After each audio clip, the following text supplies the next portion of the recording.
Take yourself back to the year 2015. What were you doing? What was going on? Well, I know for many a person, they're hearing about this game called Minecraft from all their friends.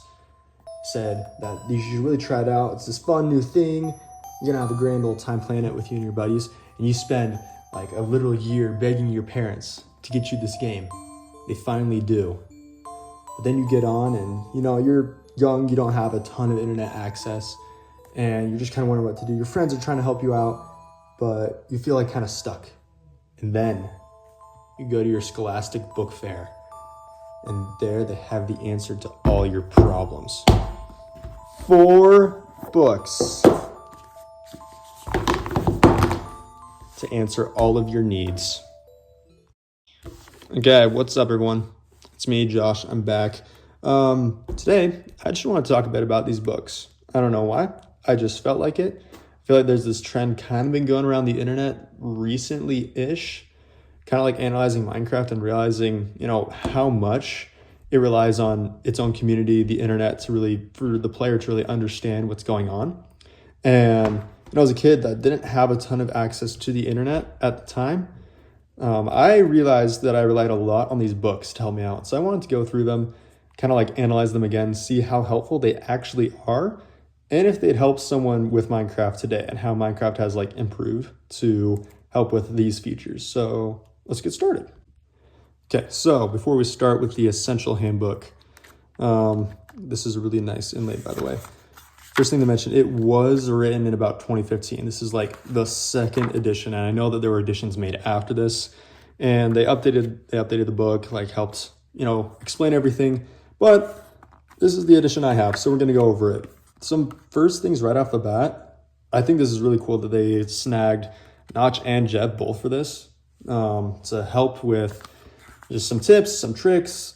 I love a lot of the stuff that's in this book, and I just want to take a bit of a trip down memory lane, kind of analyze it, see how helpful it is these days. And this book was made around the release of 1.8, and that's the Bountiful update. That was when they added ocean monuments and all the different stone variants. It says it right here. I'm kind of reading off that diorite, andesite, granite, banner blocks. That's cool. And barrier blocks as well for when you're on creative mode. So a lot of stuff that kind of revolutionized the game. And I think that's pretty cool. And then after that, it shows the controls for all the different editions. You got PC, you got the Pocket Edition, you even got PS Vita, which is kind of wild. I actually did see this. There used to be a 3D mode in Minecraft. It's not there anymore. I checked, but there used to be a mode called 3D Anaglyph, and if you had red and blue 3D glasses, it would work, and that's kind of crazy. And then it would go right into the basics. Let's throw you in where it says, hey, go get wood, here's your hotkey, here's your crafting grid, here's where it'll pop out as. And also these did you knows are really interesting because a lot of them are outdated, but it mentions that in console and Pocket editions, it actually will tell you how to craft things, whereas in the PC edition, there is nothing, and you'd have to figure that out for yourself. Whereas today we have the crafting recipes book, which slowly unlocks more and more recipes as you continue to get things, which I think was honestly super good addition, helps out a lot, especially for newcomers. You can tell that this game has slowly become a bit more beginner friendly as time has gone on. But yeah, it talks about having your hotbar organized, what to do, what makes a good spawn, what makes a bad spawn, how long daytime lasts, get the wood planks, make a crafting table. And then this is where my mind was blown as a kid. I thought this was so cool. So for these books, they actually pulled from some of the bigger content creators for Minecraft at the time.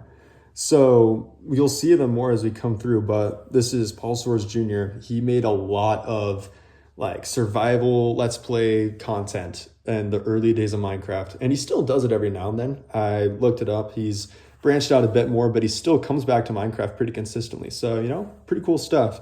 So he talks about his first day. It's pretty cool. It tells you start with wooden tools, then get some torches because you want to survive, get coal. Even talks about, Jeb mentions here, make sure that you can burn charcoal, which I didn't know as a kid. That is super helpful for me. And then you get to stone tools and talks about how much that'll be helpful. And something that is Nice here. Talks about the different amount of ores that there are and ones that will be better, including diamond, since netherite wasn't a thing yet. Something that's really weird, for some reason, the stone shovel is aligned wrong here. I don't know why, but I just thought that was kind of funny.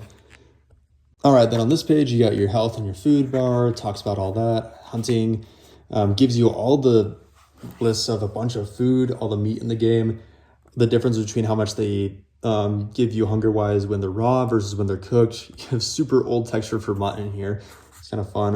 You got fishing, teach you here, and then all the fruits and vegetables. Even talks about how you can get a baked potato and how that does way more. It teaches you how to bake a cake, pumpkin pie, bucket, all kinds of cool things. Now also a bed. It teaches you all the different ways that you can get wool in this game, including how to make shears and how they'll probably be a lot more useful than just, killing a sheep. And then it talks about making a bed, how it becomes your spawn point, and also how you probably shouldn't use it in the nether or the end. I think it's just a nice warning to, the 10-year-olds who don't necessarily know what they're doing.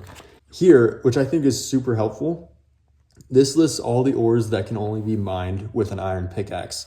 And it goes into detail about all of the different elevations that you can find them at. This is obviously outdated because of the Caves and Cliffs update, but I think it's really cool that it lists all these. And then it even says you should probably go and search for all the ores at around y=5 and y10, because all of these ores will generate within that range. And I think that's so cool. And also pretty cool, they got Mr. Creeper Man himself, Captain Sparkles, to write this section. And he'll also be writing a bit more later in this book. But I think it's super cool that you can, that they actually reached out to people who were involved in the community with this game to help write it. So super awesome.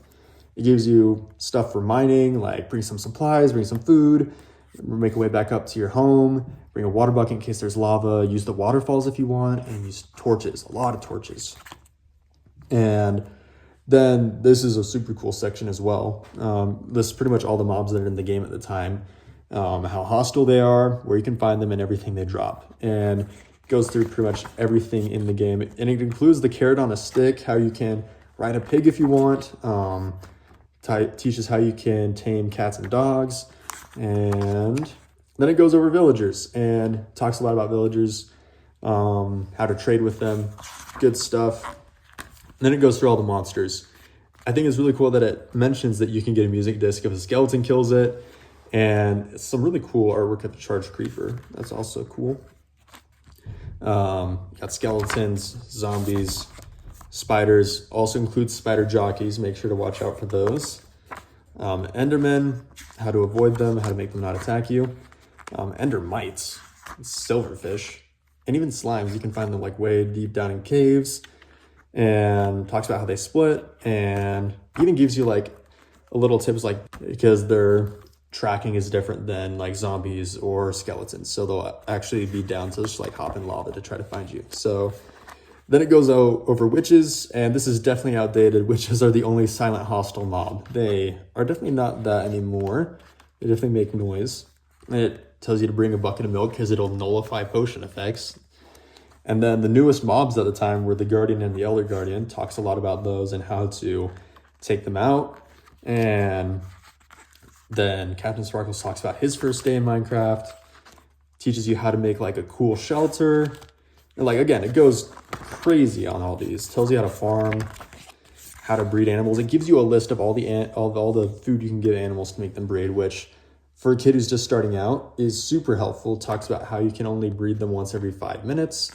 And dying sheep and how that can change their color, which is cool. Goes over armor and talks about how chainmail you can only get it through trading. Teaches about how much each thing on the armor row does. Then talks about exploring a lot. And some cool tips to make sure that you don't lose your way.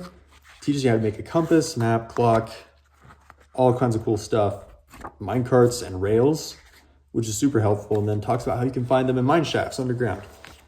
And then at the very end of this book, you got this interview between Notch and Jeb, and I think it's super cool. It just talks about how they started the game, their favorite parts of the game, how they've just been so amazed at how much the game has blown up.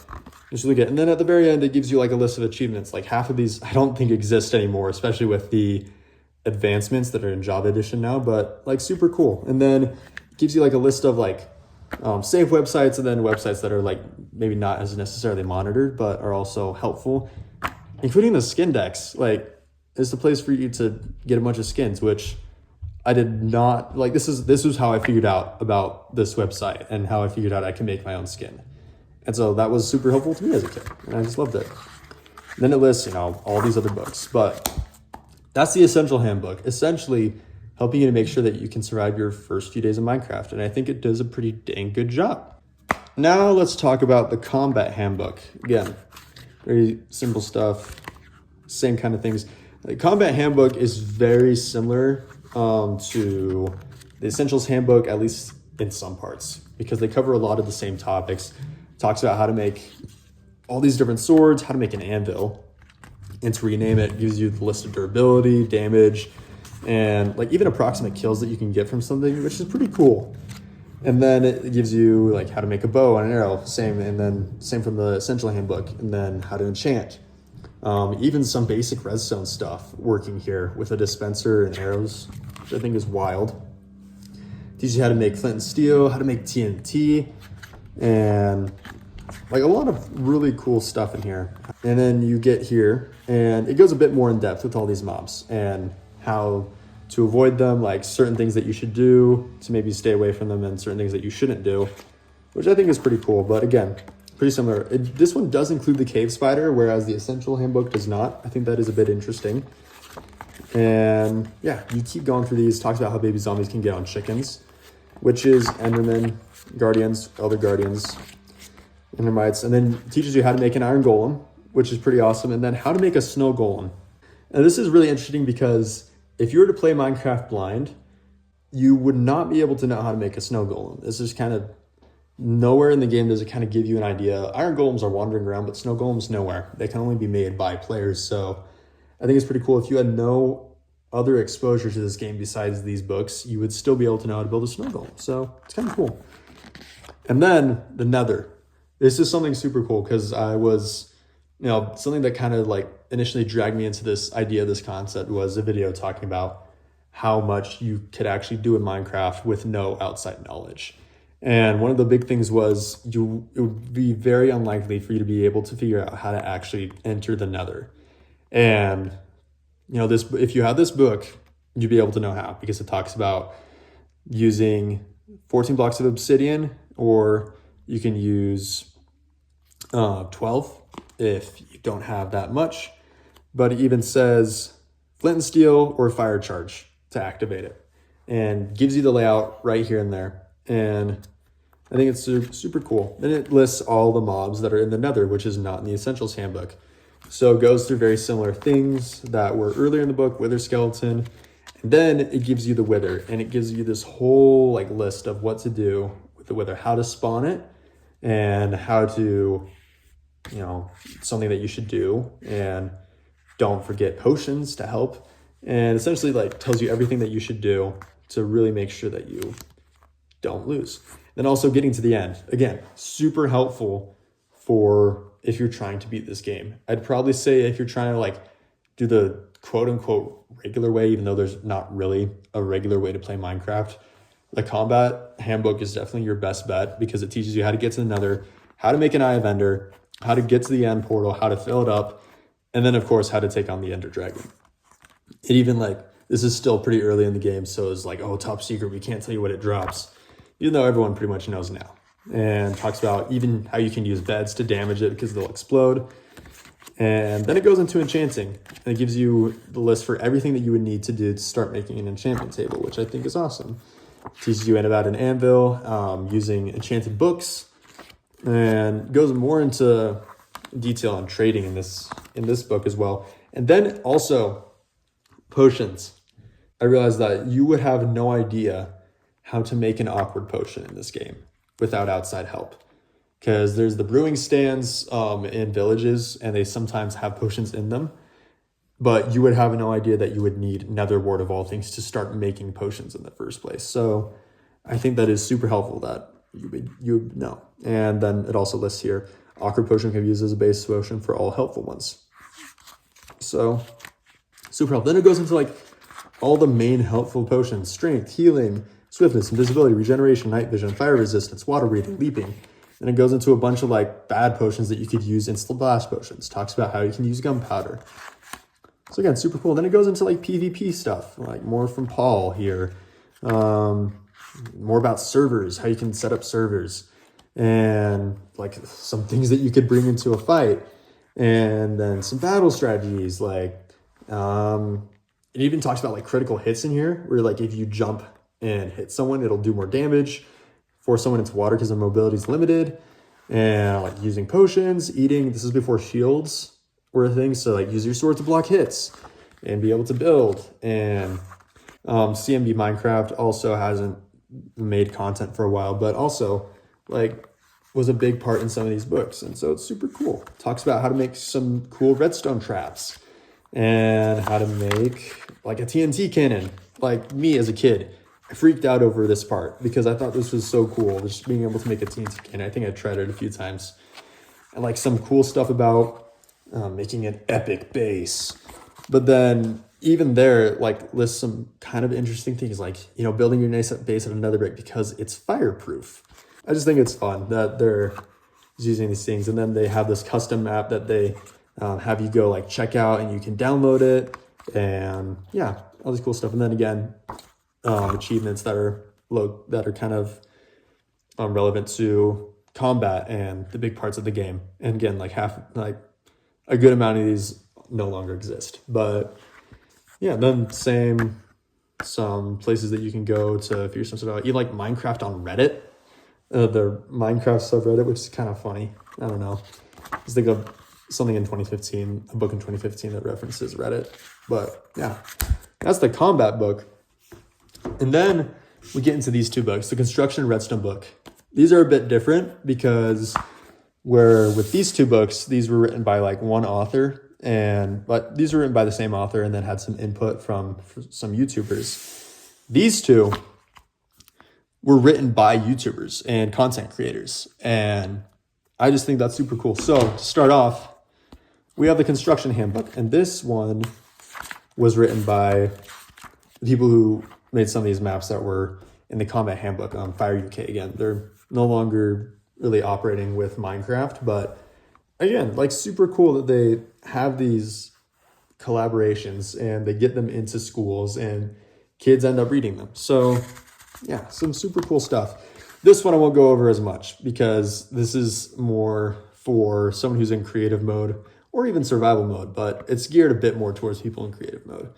And just talks about like materials that you'll need for these cool builds, some like ideas to build. Again, like super cool stuff, garden, some apps that you could like download, in some of these places, how to make like a home, like it gives you a difficulty. And I don't know, I just think it's really fun that it gives you a lot of these ideas on what you could do, you know, if you have time and you're like super into building in Minecraft. And this is like stained glass had been added recently, and so it talks a lot about making stained glass and finding cool things to do. But yeah, again, super cool book. You know, someone who's wanting to experience all aspects of Minecraft, is a super cool book to check out. And finally, this is the Redstone Handbook. And this was probably the one that I was the least interested in as a kid, but at the same time, looking back on it, would have been so helpful for me. Because, again, within the game itself, barely gives you anything with Redstone. Like, gives you crafting recipes for things, but doesn't really explain anything ever. And just kind of relies on the community to teach you everything. So, again, this is a YouTuber who made this. It's CMB Minecraft. I don't believe they uploaded videos for almost 10 years now, but they tagged them in to help write this book. And again, super cool. Gives you the basics of redstone, how to find it in survival. And this is something I loved. Tells you to enchant your tools with fortune so you can get more redstone in survival. Like me as a kid, I wouldn't even know that fortune was a thing unless I just found it randomly. But in this game, it like actively tells you it exists. Go find it because it'll help you to get more ores. So again, super cool. It teaches you how to interact with pistons, redstone, sticky pistons, all of these different aspects, how to make like piston doors, minecart stations, a toggle flip-flop, which again, I don't know a ton about, but because I'm not the biggest redstone guy. But all these like super cool things that anyone who's into redstone would love this book. Anyone who's like starting out and like trying to figure it out would fall in love with this book, and it'd be so helpful for them. You make a lava pit trap, all these different traps, like a double TNT cannon, supercharged fire arrow launcher, like all these super cool names so that kids would freak out over another piston door. It gives you all these different things. A potion lab.